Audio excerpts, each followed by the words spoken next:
The first thing I would say is that if you're dealing with someone who's depressed and they're really depressed, you should try giving them antidepressants. Because if they die, you can't help them. Okay, so if you're suffering, you are obligated, in a sense, to hold on to whatever rope someone throws you. And one of the things I do with my clients all the time, especially if they're really in trouble, is to tell them, look, I don't know exactly what's going to help you, but don't arbitrarily throw out any possibilities because you might not have that luxury. Antidepressants help a lot of people, and there are technical reasons why that's the case. So that's a simple answer. It's not relevant to what I already described, except that if you're offered a gift by your society and it works, try it. I don't care what your presuppositions are. Apart from that, lots of the time you see people who are suffering with depression, for example. There's a multitude of reasons, but I'll take one common reason. You could think about it as associated with the story of Peter Pan. Now, Peter Pan is someone who won't grow up, right? Now, the problem with Peter Pan is he gets to be king, but it's king of Neverland. Neverland doesn't exist. So being king of nothing isn't that helpful. Well, one of the things that you often see with people who suffer from depression, and I'm not making a blanket statement about the cause of depression because there's lots of them, is that people who don't have enough order in their life tend to get overwhelmed. So for example, if someone comes into me and to see me and they say they're depressed, I always ask them a very standard set of questions. Do you have a job?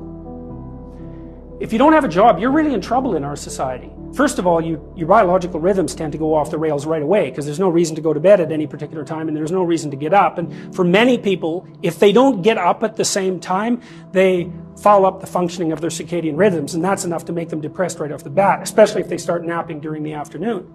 They also don't have a purpose. People aren't good without a purpose. And this isn't hypothesizing. We absolutely understand the circuitry that underlies positive emotion.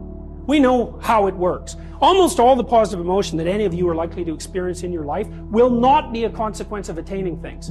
It will be a consequence of seeing that things are working as you proceed towards a goal you value. That's completely different. And you need to know this because people are often stunned, for example. They finish their PhD thesis and their presupposition is that they're going to be elated for a month. And often instead they're actually depressed. And they think, what the hell, I've been working on this for 7 years and I handed it in and what do I do now? And that's what depresses them, right? It's the what do I do now? Well, they're fine if they enjoyed it pursuing the thing. As long as it was working out, they get a lot of enthusiasm and excitement out of that because that's how our nervous systems work. Most of your positive emotion is goal pursuit emotion. If you take drugs like cocaine or amphetamine, the reason they're enjoyable is because they turn on the systems that help you pursue goals. That's why people like them. So if you don't have a job, you got no structure, that's not good. Plus, you tend not to have a point. So you're overwhelmed by chaotic lack of structure and you don't have any positive emotion. Well, do you have any friends? So sometimes you see people who are depressed, they have no job, they have no friends, they have no intimate relationship, they have an additional health problem, and they have a drug and alcohol problem. My experience has been if you have 3 of those problems, it's almost impossible to help you. You're so deeply mired in chaos that you can't get out because you make progress on one front and one of the other problems pulls you down. So one of the things I tell people who are depressed is like, don't sacrifice your stability. Get a job, even if it's not the job you exactly want. Get a damn job. You need a job. Find some friends.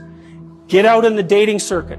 See if you can establish an intimate relationship. Put together some of the foundational items that are like pillars that your life rests on. Well, that's the practical thing to do. So that's one example with regards to depression.